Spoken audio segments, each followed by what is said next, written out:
let me tell you about the roadmap of my talk.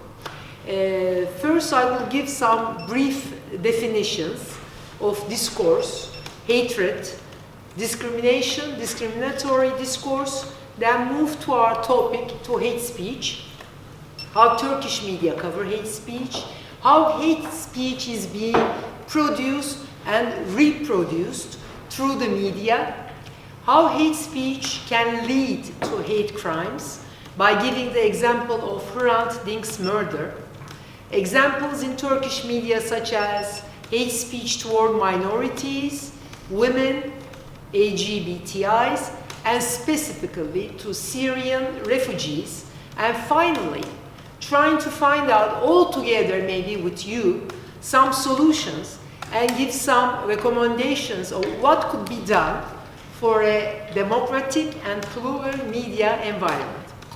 Now I will give some very short, brief definitions of some concepts, such as discourse. Discourse is the understanding of language as a concrete living whole, and it could be argued that there is a connection, deep connection between discourse, power, and ideology. According to Van Dijk, he is a famous Dutch discourse analyst, critical discourse analyst, who notes that discourses are created and reproduced by functions such as ideologies, knowledge and social cognition, people who have access to the media, parliamentary debates or scientific investigations determine the main topics of discourse in addition to controlling the context. Habermas says that the power of the media is used manipulatively to create mass loyalty, popularity, and subordination in face of the imperative mood of the system. And Althusser's analysis that the media function as an ideological apparatus is upheld to many critical theories. While Schiller describes the situation as the managing of people's minds through the media, Noam Chomsky and Edward Herman argue that media manufacture social consent. In order to understand the discriminatory discourse, first it is necessary to define discrimination. Discrimination shall be understood as any distinction, exclusion, restriction, or preference based on race, gender, ethnicity, religion, or belief, disability, age, sexual orientation, language, political or other opinion, natural or social origin, nationality, property, birth or other status, color, which has the purpose or effect of nullifying or impairing the recognition, enjoyment, or exercise on an equal footing of human rights and fundamental freedoms in the political, economic, social, cultural, or any other field of public life. Like all types of discourses, discriminatory discourse has to be addressed in contexts such as social, political, economic, and cultural. Just like hate speech, discriminatory discourse works to exclude the other. It can have negative and dangerous results. Hate, what is hate? It's a state of mind characterized as intense and irrational emotions of opprobrium, enmity, and detestation towards an individual or group targeted because of their having certain actual or perceived protected characteristics recognized under international law. Hate is more than mere bias and must be discriminatory. Hate is an indication of an emotional state or opinion and therefore distinct from any manifested action. Hate speech is a very complicated and controversial term that's difficult to understand. Hate speech is the transformation of discrimination people encounter in every moment and every sphere of life, including the most personal relations in daily life, in addition to professional life, politics, textbooks, legal texts, health services, into a form of attack through discourse. Europe takes a much more active position struggling with discrimination and racism. EU countries started to recognize hate discourse as a crime. European Court of Human Rights did not consider hate discourses to be protected by the freedom of expression. In USA, the general belief is people are free to express their thoughts, even though the discourse may be shocking and stimulating anger. Only the limit line is to encourage violence. In the USA, unlike in Europe, the state refused to interfere but allowed individuals to file compensation claims. Turkey, although is a signatory to the UN's Convention on the Elimination of all forms of racial discrimination, is not implementing its content. Hrant Dink Foundation, some of you must have heard of it, this foundation, has been conducting the project titled Media Watch on Hate Speech since 2009. 2007 was the year when Hrant Dink was murdered. This study, the Media Watch on Hate Speech, a study which was launched with the purpose of drawing attention to the discriminatory language against ethnic and religious identities, sexist and homophobic discourse and news containing hate speech, and contributing to reduce the use of hate speech in media, aims to generate knowledge on the concept of hate speech, create a platform for discussing the methods for combating discriminatory and racist discourse, and promote the use of a more respectful and informed language in terms of human rights and minorities. And I'm one of the members of this advisory committee of ASULIS, it's the name of the hate speech laboratory of the Hrant Dink Foundation. According to the classification of the hateful discourse framed by the foundation, there are 4 categories. 1, exaggeration, attribution, and distortion.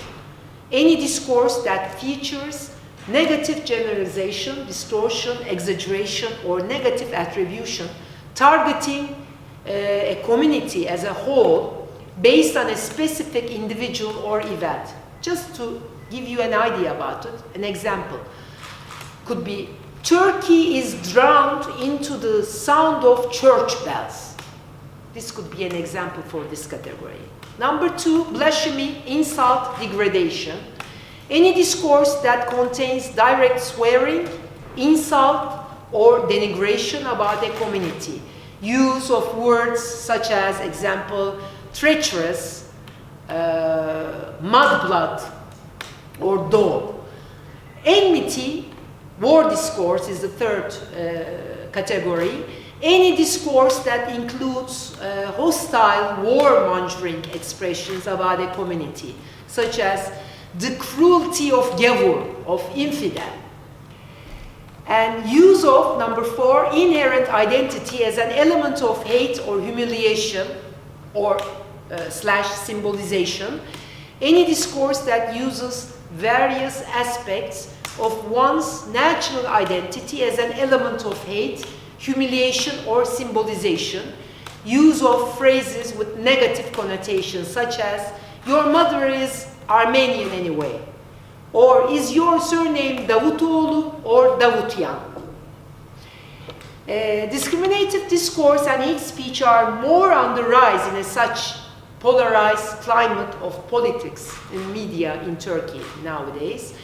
Although the term hate speech is often used, there is no universally accepted definition under international law. This adds to confusion over what the obligations are of states or other parties when faced with hate speech. And the Council of Europe Committee of Ministers has indicated that the term hate speech includes all forms of expression which spread, incite, promote, or justify racial hatred, xenophobia, anti-Semitism or other forms of hatred based on intolerance, including intolerance expressed by aggressive nationalism and ethnocentrism, discrimination and hostility towards minorities, migrants, and people of immigrant origin. We can add homophobia, transphobia, Islamophobia to this description, because this was described, the definition was in 1997, quite old. Maybe it must be updated. Media, as being an apparatus of sovereign ideology, reproduce nationalism and racism, and also reproduce social anger and hate. And as a result, media do not reflect the objective reality. It imposes society the fictional reality of power. In Turkey, news are like the products of sovereign discourse, and they internalize us description of sovereign ideology. News present the marginalized groups as monsters who spread potential risk and threat by using swear word, insult, humiliation, negative and sarcastic expressions through discourse and ideology. And in Turkey, media traditionally have a nationalist and marginalizing discourse. Therefore, from past to present, people approach with hate to people who are not Turkish, to all beliefs which are not Muslim and Sunni, to all ideas that are against the official ideology framed with the establishment of Turkish Republic. In Turkey, being Armenian, a Kurd, Jew, Greek, Roman, Alawite, Christian, socialist, communist, gay, lesbian, etc. means that you are a potential for being a target for hate.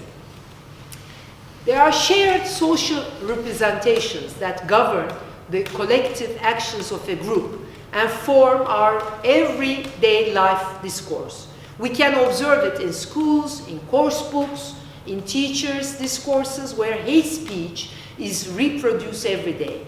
Hate could be taught in schools and consolidated by the media, and the media have been directing and dictating some opinions since our childhood, which were easily internalized by a standard Turkish citizen. Media broadcast as part of the state ideology, and it's used by sovereigns to spread and reproduce this ideology. For instance, in Turkey, media consolidate nationalism and racism, then represent the others as a group that should be covered. In this context, basis of social violence is the sovereign, nationalist, and racist ideology which directs people to hate speech. Also, lynching in our country can be given as an example. Furthermore, the media show these attacks as normal reactions and try to construct a uniformed society. This situation verifies Louis Althusser's theory, where he observes the media as one of the ideological state apparatus. Hate speech can also be identified as the expression of intolerance that encourages and paves the way to hate crime. The targeted groups are being told that there is no place for them in society, and this message is constantly renewed. This is a deprivation from the fundamental human rights to life and to participation. Media are not using hate speech as obvious as in the past in lurid headlines. However, hate speech is included in columns and especially in social media, and therefore the fight against it becomes much more difficult. Hate crimes and hate speech, they are two different things. Sometimes we mix it up. So what should we understand from hate crimes? It's also referred as bias crimes. Hate crimes are that crimes that target identities. The OSCE, the Organization for Security and Cooperation in Europe, describes hate crime as any criminal offense against persons or property, where the victim or target of the offense are selected because of their real or perceived connection, attachment, affiliation, support, or membership of a group.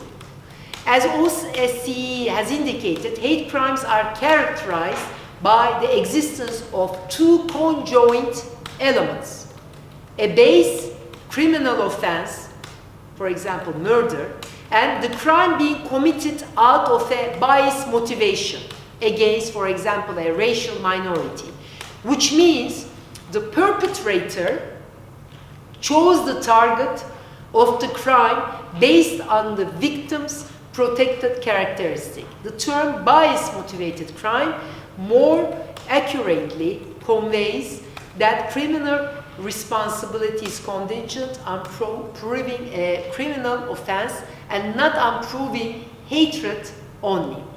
If we analyze some typical hate crime examples that racist discourse of media caused, the murder of Hrant Dink, 19 January 2007, comes first. Hrant Dink was pointed as a target by media because of his opponent writings in Agos, the Armenian newspaper. His murderer confessed that he hadn't known Hrant Dink before. He had just seen his writings and had found his photograph from the internet. We can understand from this example that he murdered Hrant Dink because of his Armenian identity, although he didn't bear any personal hostility against Dink. Of course, Hrant Dink's killing is not the only hate crime. We had a lot. Same year, 2007, another hate murder was committed in Malatya. 3 Christians who were publishing Bible were murdered, and murderers said they were annoyed by their missionary activities. Likewise, these 3 Christians were murdered because of the prejudice against Christian identity.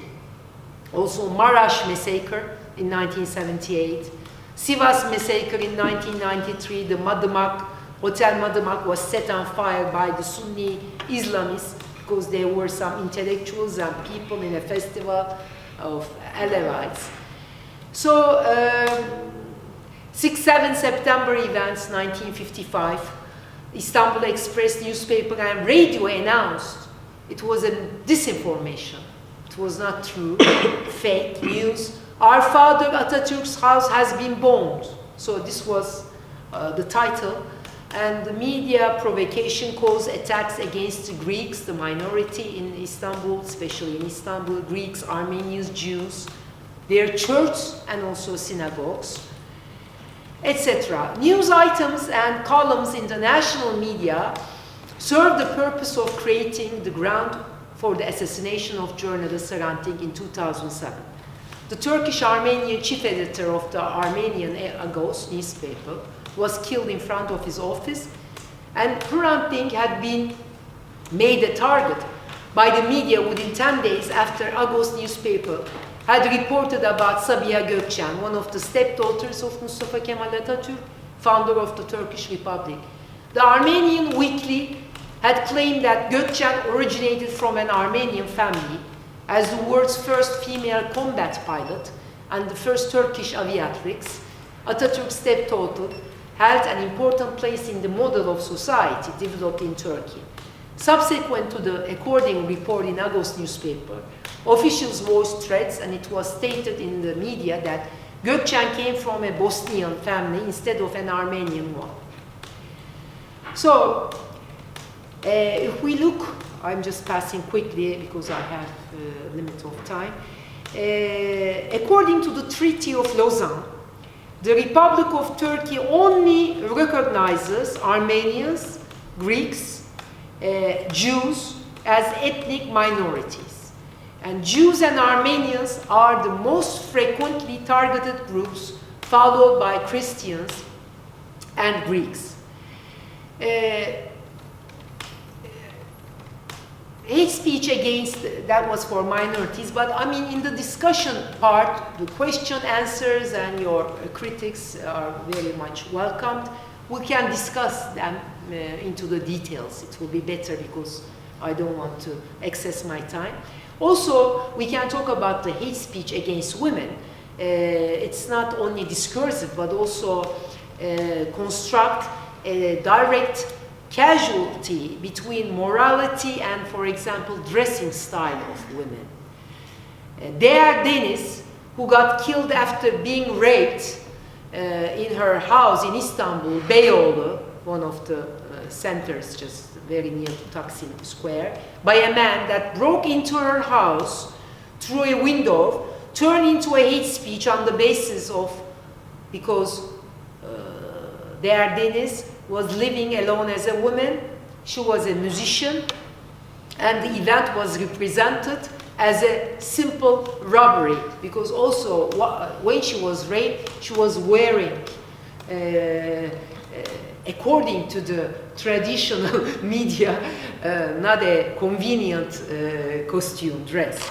But in social media, in a short term, it was understood that the event had different angles, and under hashtags of "Say No to Women Murderings," there was a hashtag and a movement, solidarity against violence towards women was initiated. That was a very big movement. After both rapes and murders, a campaign under the hashtag of "Sen de anlat," which means "you tell your story," started, and lots of women started to tell their stories about sexual assault, which is the good part of the social media. What about LGBTI individuals? In the content targeting the LGBTI individuals, it's observed that homosexuality is described as perversion, abnormality, ugliness, and the like. In some of the analyzed content, homosexuality is even seen as equivalent to incest. The articles referring to transsexuals are constructed with the aim of associating trans individuals with crime. And hate speech and discriminatory practices against the LGBTI individuals are continuous and widespread, both in traditional and social media, with comments like homosexuality is a disgusting disease or it must be cured. I even know some shrinks, psychiatrists, who guarantee that they can cure homosexuality by giving medicine or 10 sessions of psychotherapy in Turkey. Yes, it's awful. And even our ex-minister for the family, Aliye Kavaf, yeah, he said that this is an illness, sickness to be cured. And she was the minister for the family. So this is very ironic. Yes. Now, more specifically, let's talk about hate speech against refugees in Turkey. Turkey hosts, as you may know, the largest number of refugees in the world, and 3.5 million of them are Syrians. They are living in difficult conditions inside or outside the refugee camps across the country, and among the many difficulties that the refugees face are being a target group for intolerance, hostility, and hate speech. The polarization might be understood from the usage of the terms refugee, illegal refugee, asylum seeker, and immigrant. Hate speech about Syrian refugees might be experienced on all kinds of social media platforms. There are plenty of platforms that Syrian refugees are labeled as beggars or terrorists. Here, one positive example would be Aylan Kurdi's tragic death while he and his family were trying to reach Greece on Aegean Sea. The most tragic image was Aylan's dead body.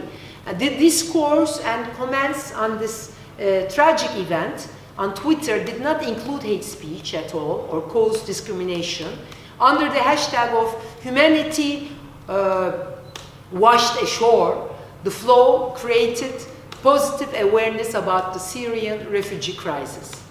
According to 2017, December last year, Media Watch on Hate Speech report prepared by the International Hrant Dink Foundation, one of the two targets of hate speech, along with the Armenians, is the Syrians.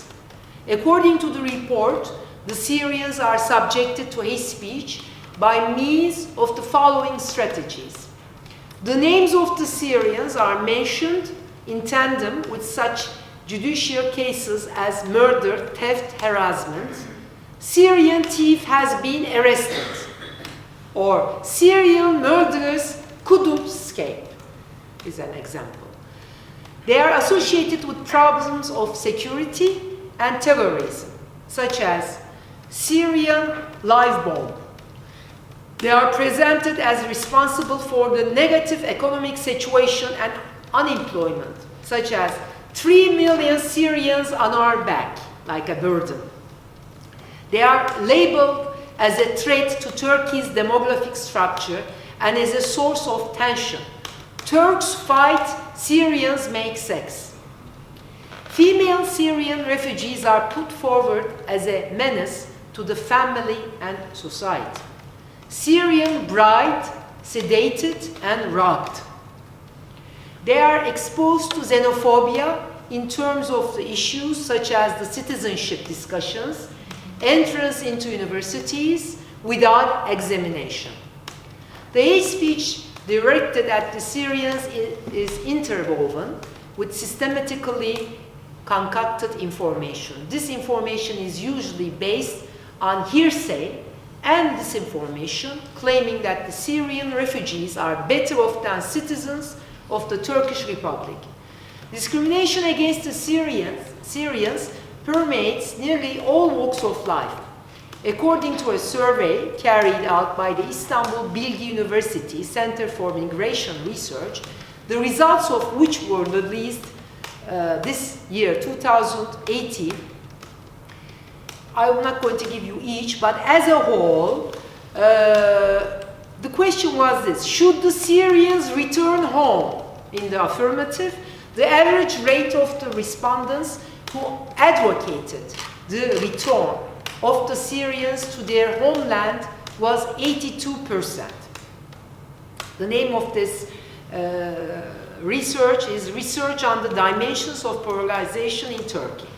There is a kind of tension growing in Turkey, and there is already debate, like in other Western countries, that they are taking our jobs, they are getting privileges, such as, for instance, Syrian students can go directly to university, and Turkish students have to enter the entrance exam. Each year, 1.5 to 2 million university students enter the exams, and only 250,000 could succeed these exams. I think we can hear more and more events of unfortunate kinds of attacks on the migrants, some tensions growing, increasing discrimination and xenophobia. In both the mainstream press and local newspapers, the news articles about Syrian refugees regenerate othering discourse against the refugees. In a considerable part of the news, primary sources are political agents and prominent figures in business world. However, what Syrians feel under these adverse events appeared in only 3 news articles. By and large, Syrians are reflected as our guests, brothers or sisters, and the attitudes towards Syrians looks positive.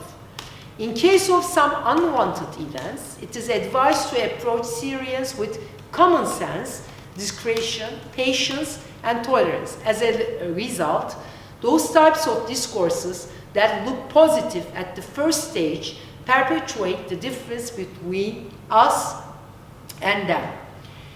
ECRI is the European Commission Against Racism and Intolerance.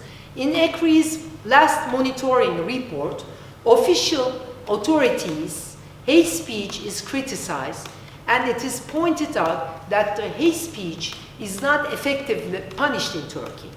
The concerns about the and the media is producing. So, freedom of expression and freedom of press are very important nowadays, especially much more important than before, due to the backsliding on democracy nowadays.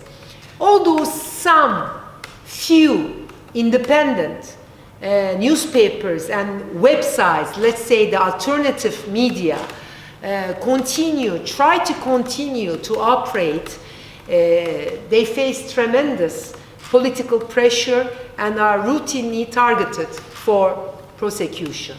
More than 150 media outlets were closed in the months after the attempted coup in 2016. According to the Committee to Protect Journalists, a total of 73 journalists were behind bars, making Turkey the world's worst jailer of journalists for the second year in a row. Many more face criminal charges. Government attempts to block news sites and other online information sources continued 2017-2018, most notably with a nationwide block on Wikipedia beginning in late April. The mainstream media, especially television, reflect government positions and routinely carry identical headlines. The pre-selected media bosses serve the government through the news contents and for their economic benefits. The government also used some economic tools, such instance seizing media outlets to reconfigure the media environment. And the dissident media and critical journalists have faced with overwhelming attacks and sanctions. And the political actors have effectively captured and silenced critical voices. On the other hand, the EU turned a blind eye to Turkey's human rights, including freedom of expression and freedom of press issues, due to the agreement on a plan to control overwhelming flow of smuggled migrants and asylum seekers traveling across the Aegean from Turkey. To compare with the other countries in terms of media pluralism in the near future, the European Commission and the European Parliament should devise more effective policies in Turkey regarding violations of freedom of expression, freedom of press by public and private actors. Now, I hope you are not bored, but I'm just coming to the end. What can we just try to find out some solutions? I tell mine and you tell yours later. First of all, media should not reinforce the polarization of the society as us and them, but should use the power of words and images in the right way to ensure a healthy dialogue between cultures and individuals. As long as we do not get rid of a tone and language that are revanchists, marginalizing, racist, and hate-driven, no matter what expansion we perform, we will not succeed anything. This is for sure. In this case, the principles of two peace journalists, Jake Lynch and Annabel McGordrick, are quite important for guidance. They say that one should avoid demonstrating a conflict as the conflict of two sides only, but should track the consequences and connections of the conflict or crisis. One should seek the ways of reporting not only the visible side of the violence, but also the invisible effects of it. The articles which do not only show the differences of these two sides, but point out the possibilities of meeting at mutual grounds should be published. The words, for example, such as tragedy, genocide, massacre, and assassination should not be used unnecessarily. Politicians are supposed to avoid public statements that will lead to controversies and conflicts. the politicians should not use bothersome and degrading words or behavior. This type of behavior and statements lead to public reactions which do not conform with the peaceful social environments and also hurt the trust towards the democratic institutions. This approach of ECHR, European Court of Human Rights, against politicians' hate-related statements is quite important. It says, I think this is the Castell's decision in ECHR, people who are exposed to public, like politicians, may particularly play an important role in the production of hate statements. Therefore, the people who are well known to public, especially politicians, should not be using statements with such content. The politicians and opinion leaders have a major role in this matter, labeling particular media organs as crime machines and showing them as targets in such a polarized period is nothing but violating the people's right to get knowledge. Politicians as well as media organs should be deliberate in the matter of freedom of speech, and they should avoid expressions that could encourage violence.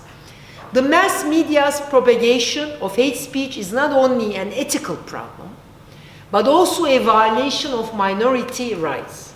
In order to reduce hate speech in the media, we must educate journalists and reinforce ethical codes. Thus, subjects like hate speech, human rights-based journalism, and peace journalism should be a core part of university journalism curriculum. When hate speech becomes the dominant discourse and ideology of governments, states, and societies, it diminishes the capacity for peace. When racism, nationalism, and sexism become deeply embedded in the fabric of society, it becomes imperative that the state acts to uproot the hate politics and hate paradigms that threaten social peace and stability. I've got many more recommendations and some solutions, but I think I must stop now. Thank you for listening to me. Thank you, Yasemin. Yes. No, thank you very much. I might just add myself, I think what we've seen in recent years beyond Turkey as well is a lot of strong men politicians as political leaders playing on these issues, talking comfortably in what you can only describe as racist, homophobic, misogynistic language, anti-gay, anti-women, racist language. And I wonder, you touched on it towards the end there, about the responsibility of politicians not to engage in that language, but clearly some have seen the electoral benefits of using that language. And then just secondly, where the economic situation comes into this, because I certainly feel that when you have the tough economic conditions that we do in so many countries across the world, politicians know that they can play on attacking minorities almost as an excuse for the economic woes in those countries. And I think we see that from the US to the UK to Turkey and Brazil most recently. So they're just a few thoughts from me. Unfortunately, I'm going to have to leave at 10 to in 5 minutes or so.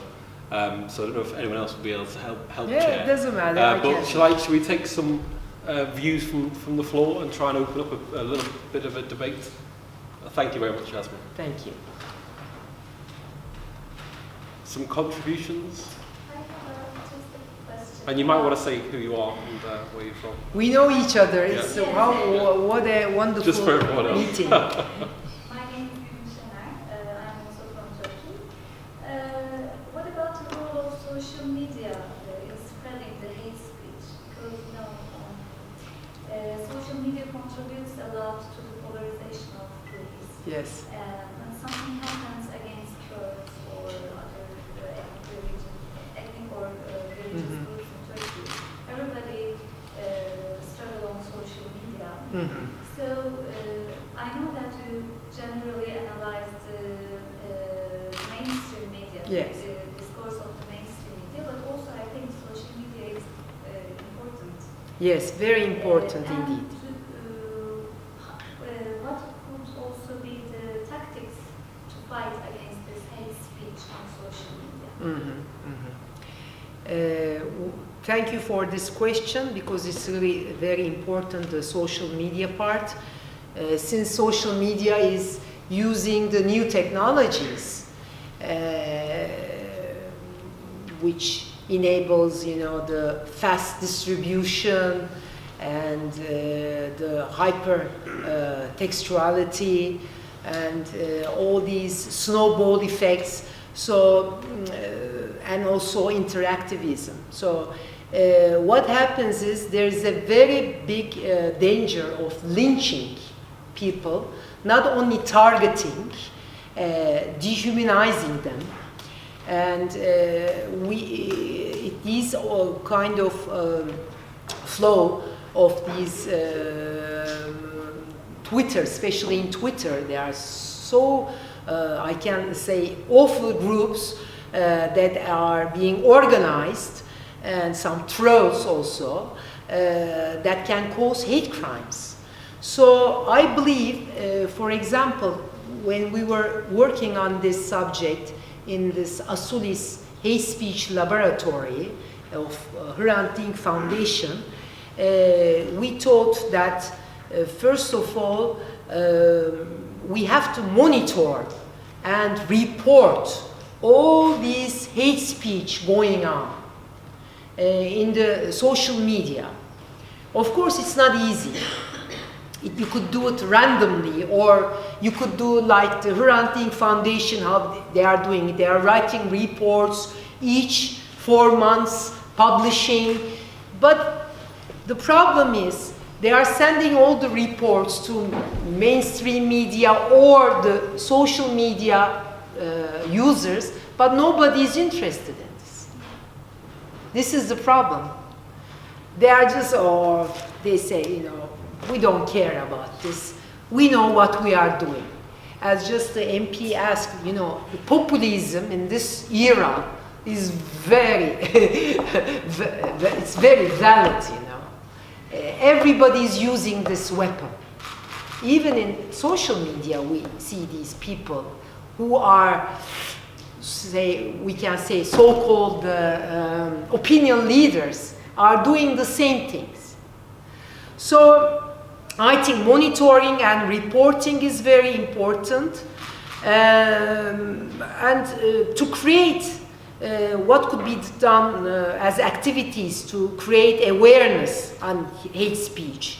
Maybe some booklets, maybe some workshops, a project that enables immediate intervention to this online hate speech can be developed in order to observe the influence individuals' perceptions.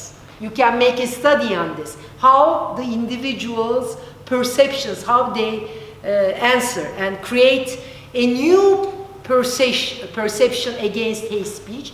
Also, there was a professor coming from Harvard University. We were attending to a same meeting, Susan Benesch. She doesn't like to call this hate speech. She prefers the term dangerous speech. She said hate speech, because nowadays everybody says, oh, you are producing hate speech. That has a risk to limit our freedom of expression, freedom of speech. So that was her excuse, saying that she didn't like to use the term hate speech. That's why she used dangerous speech. So online digital response teams can be formed, maybe in scope of a project to influence and change the perceptions of the people. And also, Susan Benesch, the professor, gave a seminar to us, and she said something, and I think she's right. We always give the bad examples. We can open a website, give sorry, positive examples also. This is a good, so we can show a positive ones to encourage also people. This could be maybe, I don't know, useful. Yeah, the subject of, again, hate speech production and propagation in online forums can be introduced to the curriculum of media literacy courses. This is also very important. In Turkey, especially in 2004, when we were very much in the doorstep of the EU, we had to meet some criteria. So they told us you must have this Right to Information Act, the Freedom of Information Act. We had one. Ombudsmans for the newspapers, okay. Or what about a press council? Okay, we'll establish one. And they told us you need media literacy courses. So what we did, we started 5 pilot schools, primary schools started. I even went and visited one of them because I was shocked. Only 6th, 7th, and 8th grade once, one semester or 1 year was taking it as an selected course. But the problem was, this was the funny part, only the social sciences teacher were giving these courses. In Turkey, we have more than 55 communication faculties, and we have a lot of graduates. I mean, and they are jobless. They can give these courses. And we asked, how do you give these courses? They just get 1 week of training. These social sciences high school teachers, and they give, and they teach the students how to read the news. We say read the news.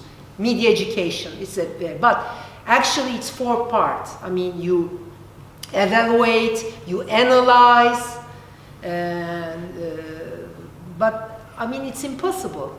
So how, since we agree that hegemonic ideology, what media does, media produce and reproduces the hegemonic ideology. So, and this is a project, the co-project of the RT UK, Radio Televizyonist Kurulu, which means the higher, let's say, Commission of Radio TV, and MEP, Milli Eğitim Bakanlığı, which means the Ministry of Education. So these are, 2 of them are the apparatus of ideology, state's ideology. So they will look from the windows of the state, these students. How are they going to encode and decode, construct, deconstruct, reconstruct the news? That's quite difficult to answer. Thank you, Yasemin. Thanks. I want to probably make a few comments. My name is Aidan White. I'm the president of the Ethical Journalism Network, which is a coalition of journalists and editors and media owners who actually are working to try to strengthen journalism. And we're carrying out work with Turkish Parliament. I want to say a couple of words about what I think is that the issue of hate speech is really very important. It's really very clearly important, particularly important to people working in journalism and media. And a lot of work has been done to try to develop ways of combating hate speech. For example, our organisation has created a 5-point test against hate speech to help journalists. And I know Student Vanessa very well. We worked together on the Rabat Declaration on hate speech and so on. But I think it's very easy to fall into the trap of thinking that it's all bad news in this area. I don't think it is. I think within journalism, certainly there are things happening which are very positive and which are very useful. For example, in Turkey, very recently has been formed a coalition for ethical journalism in Turkey. And 12 organizations are working together, including the Hunting Foundation, RSF, the Institute to Protect Journalists, the Journalists Association, the Press Council, the IPI committee in Turkey. It's a real coalition of people representing media leaders and media support groups that despite the hostile political conditions, which make it extremely difficult for journalists to be ethical and for journalists to be independent, they are working together to try to develop ways of building a culture in journalism which is more open and more ethical and so on. But actually, it's easier to say that than to do that, because across Turkey now, in almost all major media, the issue is how to combat self-censorship. There are very few journalists who have the real freedom to say honestly what they think is the right way to do it. So the question is how do you take these issues away from the, I'm not being disrespectful to academic research, because I think academic work is incredibly important in understanding what's happening. How do we take it out of the area of theory and study and research and try to use it to deal with the practical problems that are facing journalists, particularly young journalists? In Galatasaray, in your department of journalism, there are many young people who aspire to doing good journalism. They want to go out, they want to get a job, and they want to do good work. But actually, there aren't the jobs there. They just aren't. So how do we inspire young people to keep faith with ethics and with the traditions and values of journalism in this hostile environment? I would suggest the way we do that is that we support initiatives like the Coalition for Ethical Journalism in Turkey. And we find ways of building support from academics, media people, civil society groups like Atlantic and others in order to make it work. So that's all I wanted to say, because I think that unless we are looking for solutions to some of the sort of current problems, and I'm not thinking of confrontation with the government and the state institutions, because I don't think that at this present time is a good idea or a realistic idea, but I am thinking of practical ways of supporting professionally those journalists, particularly young journalists, who want to try to be ethical in the work that they do. So what can you contribute to that process? First of all, let me tell you that I'm also in part of, I'm one of the ethical, we have got an ethical board of Association of Turkish Journalists, Türkiye Gazeteci Acemi. I'm in the board and trying a lot. You know, we wrote, in 1997 we started this declaration of this ethical codes, conducts, etc. And also in Hrant Dink Foundation we are trying a lot. But you are right, because the theory and the practice, it's difficult to, what you say, to make them work together. But, I mean, I'm not anymore in Galatasaray University, I'm retired, but as you say, yes, I agree, there are students. The problem is, of course, I agree with you. I cannot say that we can confront with the government. It's not clever and realistic, but we are very much limited, you see, in moving. But, for example, RSF, Erol Enderoğlu, they are all our friends, our students, ex-students. They are trying a lot with your support, etc. I'm also writing this EU project on Center of Media in Fiesole, EUI, European University Institute, each year. Each year we are writing this media pluralism monitoring report. But nowadays it is really difficult. I mean, I cannot tell you this is the recipe, we can do this. We can only support them, do some workshops, try to move in our small area. That's the only thing I can say. I'm not very much optimistic. But we are trying really our best everywhere. Do you think there should be more effort at building cooperation and networks? Yes. There is a great lack of networks. Thanks to you once again. for your support, but we don't have a lot. But I think in Turkey it's happening. It is happening, but very slowly, and little by little. It's true. True that the Association of Journalists is working with the Yes, Syndicate of we are Journalists, working so hard. I mean, in our group, each time we are trying, I mean, we are going, visiting the journalists who are in jail. You know, it's just, not just the codes. I mean, if you are not free, if you don't have press freedom, it will be a luxury sometimes to talk about the codes being ethical or unethical, because really the problem is the censorship, which is the most humiliating for a journalist. If you self-censorship yourself, I mean, there could be pressure from the government, etc. Okay, but some internalize, voluntarily they do, most of them, unfortunately. The ones who don't do it, we see their situation. But I believe that this time will pass.